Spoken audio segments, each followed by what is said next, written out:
Hi, everyone. Welcome to Dr. G's Think Tank on Resilience. The reason that we created this think tank was to give us all opportunities to figure out what are the different pieces to the resilience we need to navigate all the change that's coming at us. As leaders, as people navigating the world, we have an obligation to try and get to the life we want. And that means choosing a bunch of change and handling all the change that chooses us. Today, in this episode, we're going to talk about something that leaders face for sure every leadership opportunity they have. And that is that someone you're leading gets terrible news. They're going through some kind of really unimaginable suffering. And our inclination is usually to try and brush by that or retreat from it. But we can't be excellent leaders if we do that.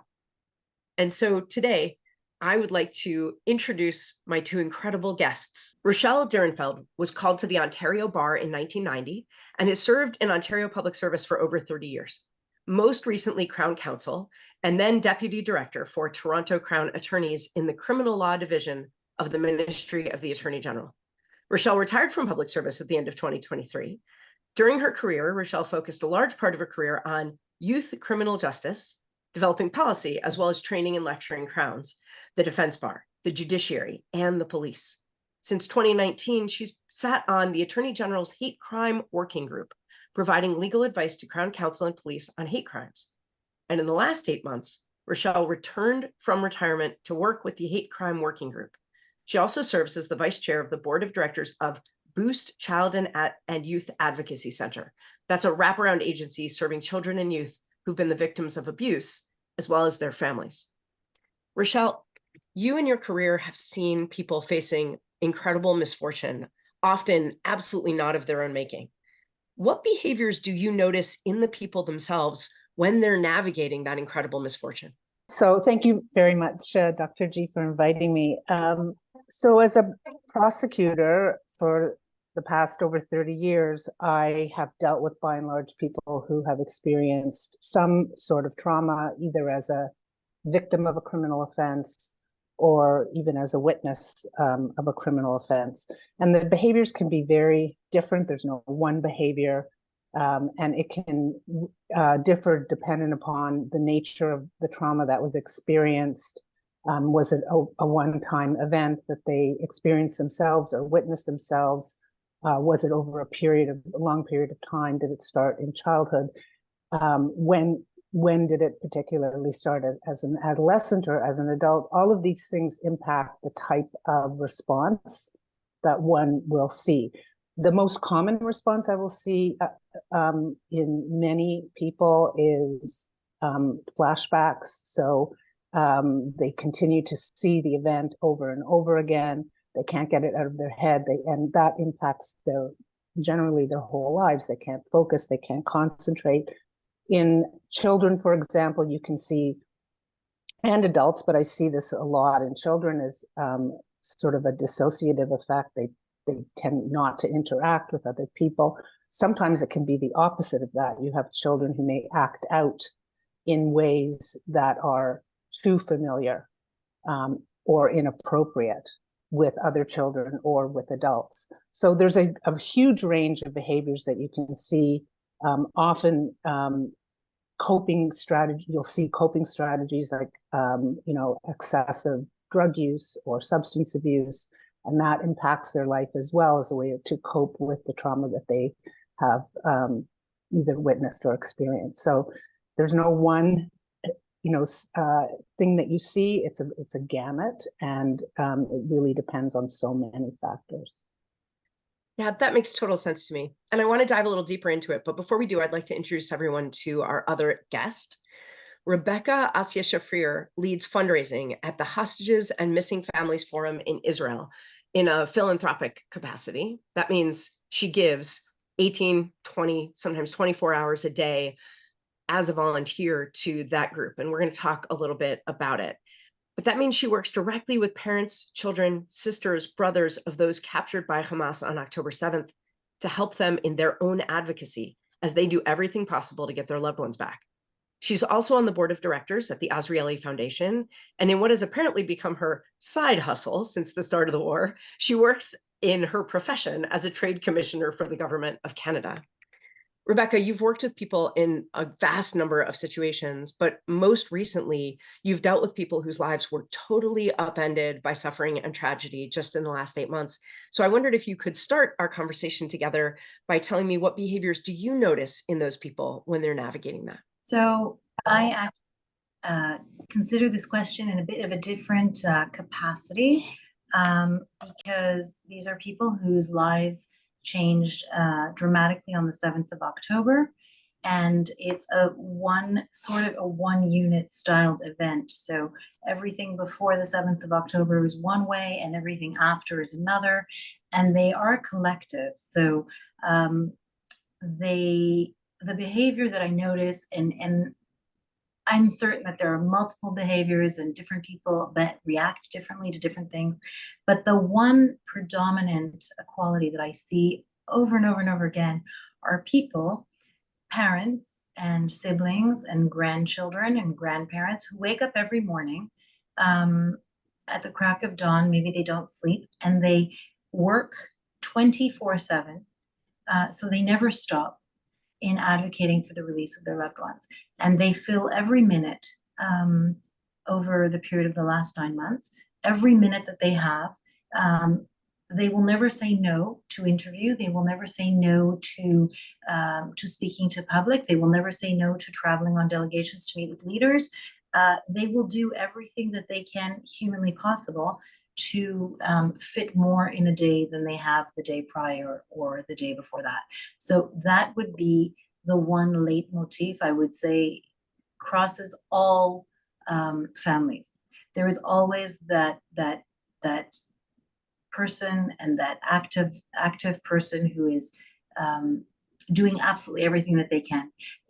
It's remarkable. It's also unfathomable. And in parents, it's almost across the board. Every parent I've met, and I've met all of them, I literally work 24 hours a day, functionally.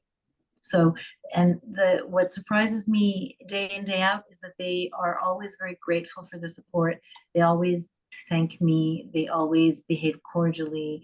It's remarkable. Thank you. I think you've put your finger on something that, Rochelle, you were saying to me, how can I answer this really? Because people have been through so many different things.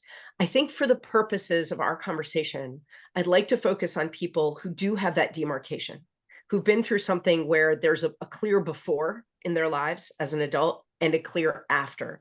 And the reason I say that is because for most leaders, we are either already in the business of taking care of people that we know because they're children or teens, or when they were children or teens, they went through major trauma and it's formed who they are. But in this situation, what I'm really hoping we'll talk about to get some strategies for ourselves is when we are dealing with someone who we've known them in the before, and now suddenly they're in an after. And they're often in an after that we are not in, that the other people they work with are not in. Even if we're aware of it, we're not in it the way they are. You know, Rebecca, you're saying maybe even within families, the parents are in it, not to say that the siblings and the grandparents and the dear friends and the cousins aren't, but maybe the parents and spouses are in it in a way that no one else quite, they're in the deeper end of the pool. Everybody's in the pool, but they're maybe in the deepest end. So Rochelle, I'd like to maybe ask you that first question again, to say, when you've seen people who were living productive lives that they were pretty satisfied with, and then had a major event that that really causes them tremendous suffering, are there any similarities or threads that you can tell leaders to look for? And the reason I'm asking this is because often in our work, we're working with people who've gone through a demarcation like that, but they haven't shared it yet. And not that we want to dive into their privacy, but we do want to notice and give the benefit of the doubt. Do you have any thoughts on something you've seen on people who had a real clear before and after? Yes. So people, you see a definite change in personality. So people who were, bubbly and outgoing before are, as a result of the trauma, not that way. They were people who contributed um, in a positive way to work environments or to whatever it is that you were involved with them are suddenly pulling back and not interacting to the extent they were. You see a lot of the same things that I've seen over the years with any sort of trauma victim. There's a definite change in the personality and in the way that person interacts. And so that's sort of your first cue when you're speaking. You start to notice changes, and it's sort of the trick is how do you respond? And I think we're going to get into that later. Yeah, that's it exactly, actually, and not too much later. Bruce asked a great question in the chat, and Bruce, it is the central question of our conversation for today. And I wanted to mention to everyone who's here with us today, please do put your questions in the chat for everyone, or if you'd rather, message me directly. And if you do that, then I won't mention your name, I'll just read your question. But so let's get to it. And Rebecca, I'd like to start with you, if you don't mind, with this big central question. Bruce put it this way: how do you interact with those that are going through the unfathomable? And the way I thought of it is, how can we best approach someone? Because everything that we do, I hope, is going to be informed by how they react to us. But Rebecca, you've not only had to do this yourself, you've seen so many people at the forum, at the headquarters, who have come to hear stories and are interested in what's going on, come up to meet people who are going through those things. What works and what doesn't? What do you recommend for someone who's in a relationship with, whether it's a work relationship or in their community, and they know that this thing has happened and they would like to extend a hand? What are some do's and don'ts? So I believe that one of the main things that, in our case, I'll speak to what I know. And what I know is that currently these families, right now there are 120 hostages. So at least 120 families are struggling to be heard. They have the innate need to tell their story and to be heard, and hope very much that those who hear them will pass on their story, will amplify their voice, will advocate for them, will ask their leaders and MPs anywhere in the world where they come from, because our forum pretty much brings people from all over the world, invites them to come and meet and to hear and to join sort of the advocacy piece. So these families have very little choice but to speak. That is their tool. And in speaking, they are basically giving a voice to their loved ones who are held hostage. And so they very much want to be heard. And that's why when you approach them, it is enough that you, I think that people most appreciate those who come and say, we're here to support you. We want to hear anything you have to tell us. We want to know how we can help you. And that is pretty much, I think, the majority of people that come or that interact with these families, that is how they approach them. As far as I'm concerned, originally they were people I didn't know very well, but wanted to do anything I could to help. Now they're people I know very, very well. And so it's a different interaction. However, it is still, I think, anything that is supportive and that listens goes. The one thing that I don't do and that I know that doesn't work well is when people ask these families, how are you? Because I guess it may be rhetorical, but it doesn't resonate well, because there's never a good response to that. And it sort of puts everyone in an awkward situation. So other than how are you? Everything that is listening and hearing and seeing and showing support. In the case of, what I'm speaking to is a very specific situation. It is one where People have not seen their loved ones in 263 days. They were taken from different places across the country, be it at a festival or party or from their beds in the villages and in the towns that they live in. And families were torn apart. And more so, some hostages have been returned, but families are still torn apart because their loved ones have been left behind. Men, fathers, brothers have all been left behind in captivity by Hamas. And the loved ones that have returned find it very difficult to share. There are multiple levels of trauma. There is not one size fits all, but because they very much need help in amplifying their voice, they are very open to share. And so that's why in our situation, in this case that I'm referring to, it may be different than others who don't want to share or who can't share or who shut down. And in our case, everyone wants to scream at the top of their lungs. I really appreciate your specificity, and it's my job to see if we can find any lessons here that are more generalizable. But you've given us, I think, something really important to think about, both on the do side, but I want to focus for a minute on the don't side. I think most people who are thinking about this right now can remember a time when they were going through something that was so hard, so overwhelming, that when someone who cared about them said, "How are you?" it seemed like an extra task to figure out an answer to that question. It feels like an extra rock to lift to come up with a true answer, a palatable answer, an answer that will just keep the conversation moving forward. So I really take your caution against that open-ended, seemingly kind and supportive, "How are you?" But we're going to talk more about the do's. And I want to, Rochelle, ask you to think about when you come to victims of crimes or other people who've been through really unfathomable things, you're in a particular role, right? You're already there in the role of someone who's trying to get justice. What have you observed, though, about your first interactions with folks who've been through really unfathomable, hard things, or when you see other people approaching those individuals? Do you have any do's and don'ts for us? Yes, I'm very lucky because in my organization and even just in my profession generally, there are lots of materials out there on how to be a trauma-informed lawyer. And so I've been lucky to have taken some of that training, but a lot of it has been learning along the way.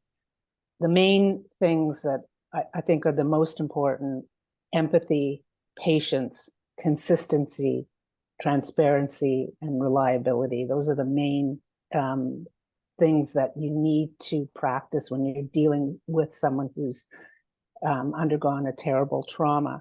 So things like saying, "How are you?" is not very helpful and doesn't really go a long way. But saying things like, "You're really brave, and it's amazing that you are doing this. And it's amazing that you've reported this to the police. I'm now going to help you go through the next process."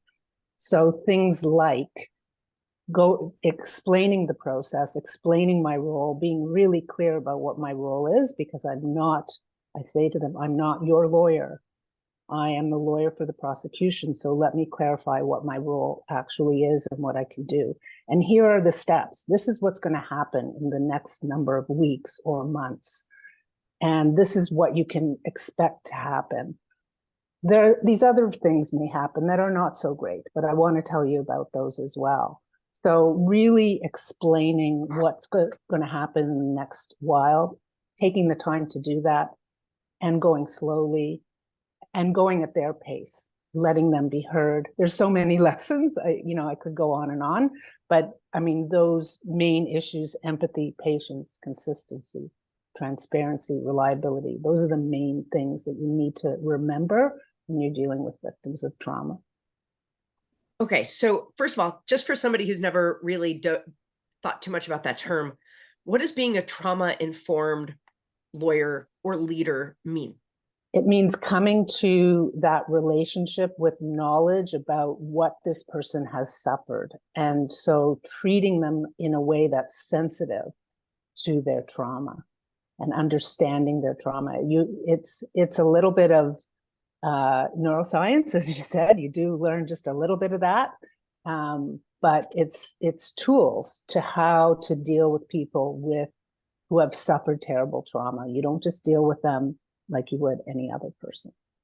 So I would like to ask you a couple of questions, because I think empathy and patience, I think any leader can understand how, when somebody's going through something terrible, and I'll use an example of a company that I worked with where the CEO called me and said, okay, you've worked with my leadership team before and you know them pretty well. So-and-so just asked me for leave because his mom's been diagnosed with ovarian cancer. And for anyone who knows anything about ovarian cancer, that it's usually caught very late because it doesn't have a lot of beginning symptoms, and it's often fatal within a few months. Not always, but often. And this guy knew just that much, from a quick Google. And he reached out to me to say he wants to keep working here. I want him to keep working here, but I think maybe this is really big and hard and bigger than he realizes. For a leader in that kind of situation, where now someone that they really value is going through something patently awful, no question. The empathy, I think leaders understand that pretty well. Showing empathy makes sense. Having some patience, knowing that the projects you thought this person was working on, that timeline is probably out the window, that some things need to be reassigned. Consistency. Could you speak a little bit from a leader's point of view about what consistency, transparency, and reliability could look like, not when you're that person's lawyer, but when you're trying to help someone who matters to you personally or professionally through something difficult? Because consistency is but like not going from one extreme to the other. So, this is, it's sort of connected to reliability. It's knowing that you are there for them, like letting them know that you are there and that this is your role, and that you are, you're not going to pull the wool out from under the rug out from underneath them. So in dealing, for example, with your situation of the employee or member of the team who's going through a horrible situation in their family, it is sometimes it's saying, look, I understand that you want to just keep working, but let's do this instead. Why don't we say you'll come into the office, 1 day a week as opposed to 3, and the other 2 days you're going to work from home, and then we'll see how it goes and we'll check in. So it's and then checking in, making sure that you do, following up, doing what you say you're going to do. So not just talking the talk, but walking the walk, and being there as a support, and no surprises. So this is exactly how it's going to go, and we're not going to all of a sudden make a quick change without discussing it with you, input from you, and that sort of thing. So. That's really useful. So for my own work, I know that when people have to navigate change, it triggers the amygdala in the brain, and it says loss, distrust, discomfort, even when it's a small change. Even when it's your dentist appointment has been changed from next Tuesday to next Wednesday, small change. Still, our brain says, wait a minute, what did I have scheduled on Wednesday? And did it have to change? Why are you moving my appointment? And discomfort, Wednesdays, the parking is harder, or the traffic is worse, really even small things. Our brain is trying to keep us safe. So when you're going through something truly enormous, every small change in any other setting, anything else that doesn't meet your expectations or is startling, we're much more vigilant and twitchier about even small changes. So whereas I might navigate the change in my dentist appointment without thinking twice, if I'm already going through a big, very hard to navigate change, that change in the dentist appointment might just push me over the edge. That might be the thing where I say, no, fine, forget it. All my teeth can fall out. I cancel. I'm not doing this. I wondered, though, something else you said about actually checking in. So Rebecca, I'd like to come back to you, because you mentioned, and I saw for myself when I was lucky enough to be at headquarters for the forum, that these are people who are going through something horrible, who are able to clearly articulate what they need. And that's not true for all of us in every situation, but they are saying to the people that they're meeting, please amplify. Rebecca, do any of those people who walk in as strangers, hear a story, and then agree to share it, do they, and would it be valuable if they did check back in? If they sent a note that said, I don't know if anything will come of it, but here I wrote to these 3 leaders in my country, I put it on these social media platforms, would that be of benefit to the people that you're supporting who are going through these hard things? I'm not sure. The answer is I don't know, but that's the short answer. The longer answer is that they receive so many letters from so many different communities around the world that are all very heartwarming, and efforts by a lot of people who support them around the world to sort of make them feel a little bit better. That I think they appreciate it. I also don't think they have the bandwidth to really respond to that emotionally, not like respond physically, but respond emotionally. I think that just to be clear, in Israel, we have a community that supports them. So the organization, which is the Hostage and Missing Families Forum, is entirely a civilian organization. It started with a few volunteers. It's over 2,000 volunteers in the headquarters. It's about 20,000 volunteers around the world. And there are about 90 people who are mental health professionals or social workers that have been moved to paid structures because they just can't continue everything in a volunteer capacity.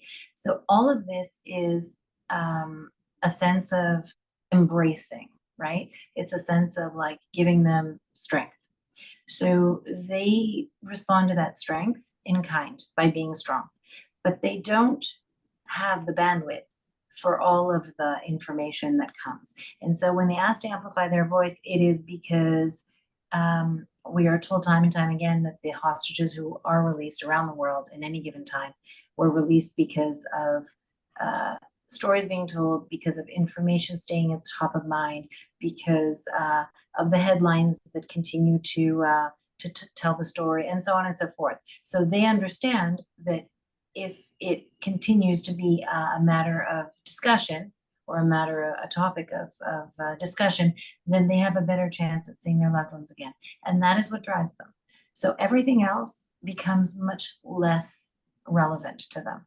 And so, and so on and so forth. So that leads to a lot of things. I'm not sure that, getting the feedback after visitors have left makes that much of a difference. Whereas I'm assuming that in another situation, somebody that circles back and checks in is actually a very strong and important thing. I do think that though, any kind of support that they are provided, they are beyond grateful for, because they are very much alone. And I think that there's something really important for us to take in any situation from your response, which is if someone can tell you what they need and you can do it, when you check back in, if you choose to, when you check back in, you're closing the loop. You're being dependable, reliable, as Rochelle, you put it. Even if you don't get a response, even if you don't get a thank you or a big acknowledgement of your effort, it's still the right thing to do, especially in a leadership capacity. It is changing that person's fortunes a bit, and that doesn't depend on their willingness or ability or bandwidth to respond to us. Someone messaged me in the chat and pointed out that there is a teaching in Judaism when you go to sit with someone who's lost a loved one. We call this sitting Shiva, the people who are closest to that person, their spouse, their parents, their children, their siblings. Sit. Shiva means it's the 7 days that we literally sit down in our home and people come to visit. And they don't ring the doorbell. They just walk in. And you don't get up and meet them at the door, and you don't take their coat, you don't offer them food. They do for you. You just sit. And what you're told to do by our teachers when you go to make that visit is that you go in and you stand or sit next to that person and you don't say anything. You don't say anything. You don't say, how are you? But you also You don't say, I'm sorry. You don't say, gosh, at least he lived a long life. You don't say, I'm glad it was quick. You don't say anything. And the phrase we often use in Hebrew is you join them in the narrows. And then you take your lead from that person. And I really appreciate the person who mentioned it in their message to me, because I haven't thought about how to apply that to leadership. I haven't thought about how, as a leader, you sit and say nothing. You let them know that you've joined them in the narrows, and you're not rushing them to a decision about their schedule, and you're not pressing them about their project and to-do list. You're just sitting with them. And I know as a doctor, we're taught to take control and do something. And it can be very uncomfortable for us as leaders to be quiet and wait for a little bit of guidance from that person, or just try to let our presence be enough. I wondered, before I do a wrap up, if anybody else in the group has any questions or pieces of this topic that you were really hoping that we would get to. And while I'm waiting to see that, I wanted to ask Rochelle and Rebecca both to answer, when you do approach someone and they have a hard time, they yell or cry or have some emotion that they are then embarrassed about or uncomfortable with, have you found anything that helps set you both back up on an even field? Anything that you can say or do when someone has gotten really dysregulated right in front of you, and then they feel terrible about it in some way? They're angry or really sad or really embarrassed. I see a lot of that, I have to say. A lot of anger, especially the parents of children who've been victims, homicide victims, parents of homicide victims, who are probably among the most difficult. Actually, I should correct that. Parents of victims of children who've been killed in drunk driving events, and sometimes worse. And I'm not really sure why, but I definitely seen that. So a lot of anger and a lot of tears. And so I just validate it. It's okay to cry. It's okay to be angry. And I understand that you're really angry. Can we talk about why you're angry? Can we talk about what it is? And maybe we could talk about some strategies to deal with that. They're often angry because they feel out of control. They've lost control of the situation. So I try to give them some control back. So giving them some choices, giving them options about how things will play out, so that they do feel a little bit more control of this process anyway. So validating, giving back control, I think, are big things that one can do. So in my case, I want to say I'm not a mental health expert, but I have many mental health experts to get advice from, because we have 28 psychologists and 45 caseworkers and social workers that are constantly on call and that have been handling the crisis since the 8th of October nonstop. So they probably would have a different answer. My interaction with the families is because I support them and we work together to amplify their voices and to keep the story in the headlines and not forgotten, and many other things that have to do with that specifically. So I have to say that I am in a position where the end of the story hasn't been told for the most part. There are 45 people that have been killed in captivity, and their stories are devastating. And their families continue to advocate to bring them back as deceased, because in Judaism, we need to bury our, I think in every culture, burial is important, but in Judaism, it is specifically important. And all of their energy is focused on bringing back their loved ones, even though they are deceased, but more so the other hostages who are still alive. They're still in it. And so they go between hope and action. And they may cry and they may be frustrated, but they don't stay there, not even for longer than a moment. So again, we're in the middle of the, as we say, event, and it's a 9-month event, and we don't see an end to it. But I will tell the story of one father who just had a very happy ending to his experience. He is a wonderful man. His name is Yaakov, and he is the father of Noar Gamani. And some people may remember her from photographs in newspapers. She was taken on a motorcycle. She's a very beautiful woman, and she was taken on a motorcycle, and there was a photograph in every newspaper that we could imagine that said she was quoted saying, don't kill me. And her partner, her boyfriend, was also taken walking next to her. So it's a famous image that we know in Israel. And recently she was rescued by the IDF. They very, very bravely rescued her in a very, very complex and very long planned rescue operation.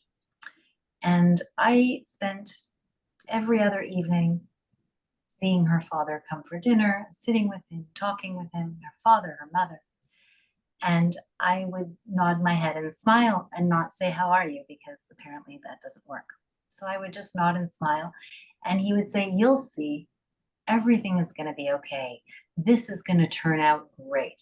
And I would think to myself, okay, and one can imagine what I was thinking, because it seemed to me to be the strangest thing that one can say.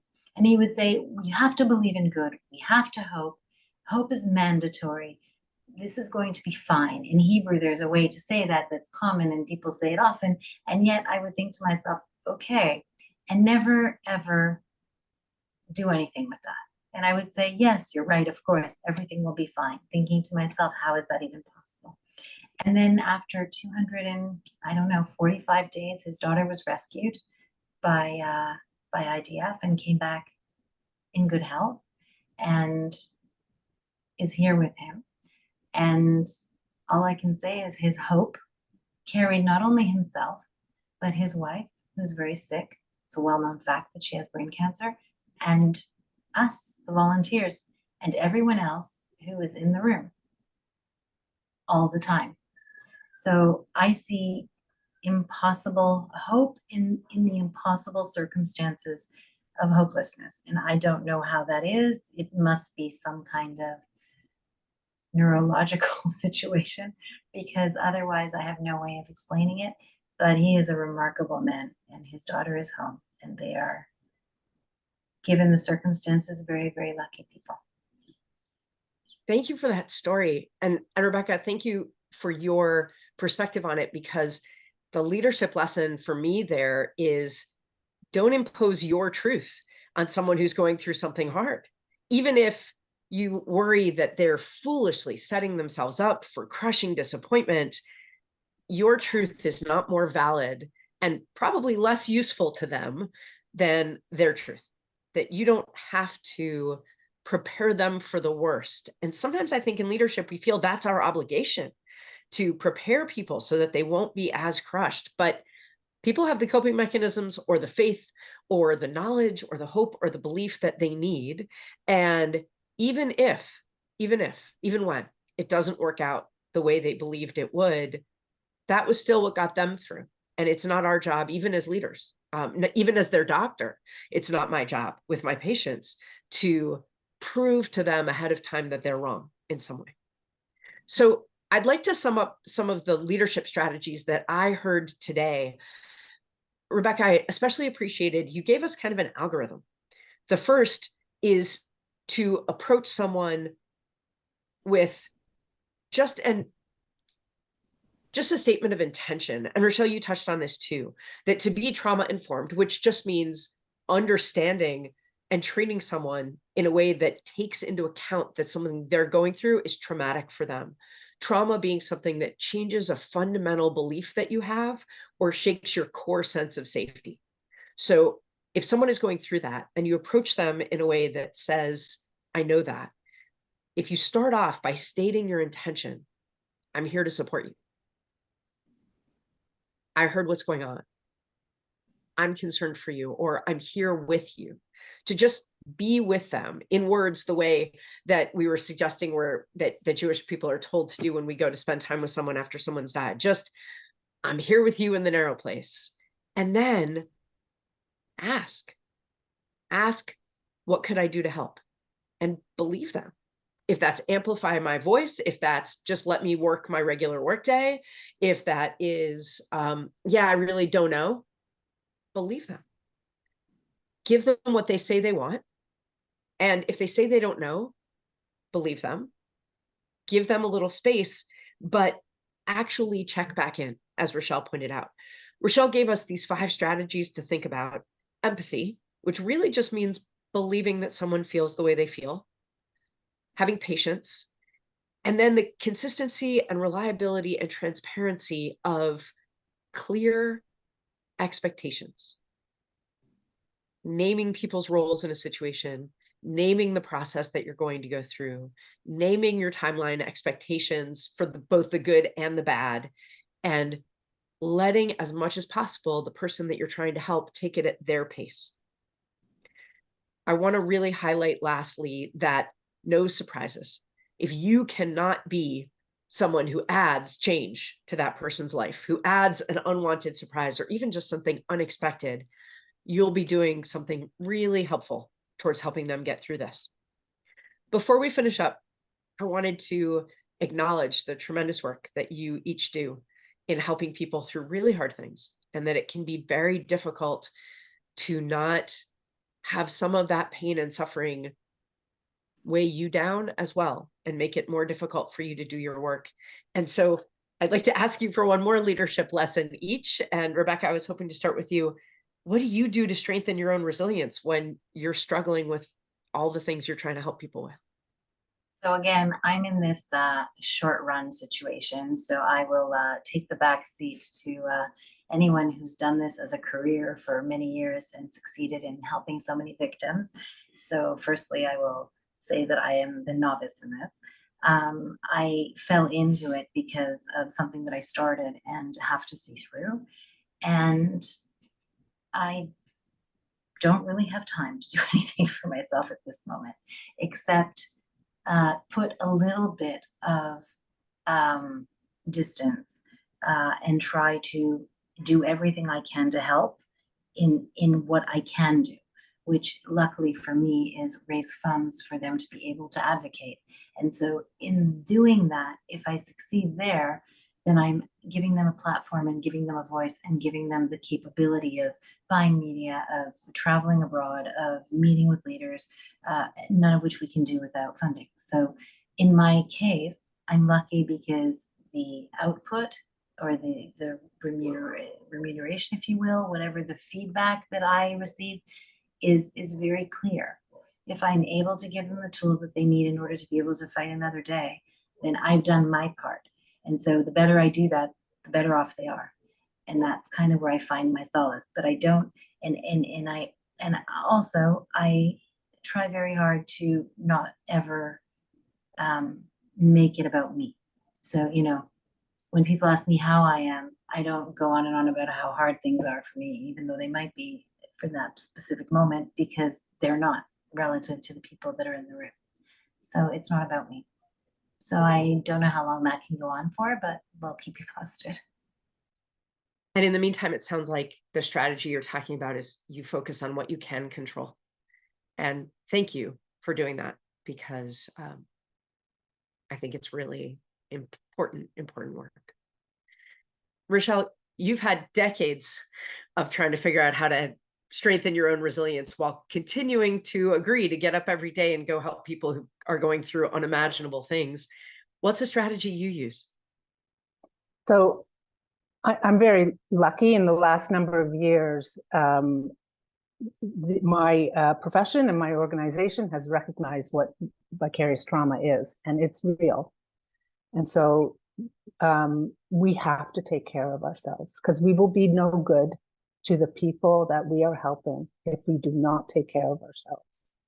And so there's actually toolkits for lawyers on what to do, but just a few little examples. Looking at, crime scene images. Don't look at them for 3 hours. Take breaks. Think about where you're looking at them. Maybe you don't want to look at them in your home office. Maybe you don't want to look at them in a room that has your child's kindergarten photo right beside your computer. Think about all of those things. So that's while you're doing that work. But taking frequent breaks, recognizing in yourself when things are starting to not go well, recognizing behaviors in yourself, recognizing if you're not sleeping, and then reaching out and getting help if you need it. Even things as just, making sure you do that, go for a walk, do your regular exercise, even if it's just on the weekend, because that's all you have time for, but do something for yourself. And don't say I don't have time, because you will burn yourself out. And that's a real thing too. Thank you both so much for joining me, and everyone who's been with us today. It is difficult to look at this amount of suffering head on. And it is one of the obligations of not just leaders, but also, as someone said in a message to me, humans, to join other people in their narrows and figure out a way to give meaningful support. Thank you, everyone. And I hope that you have a really wonderful day.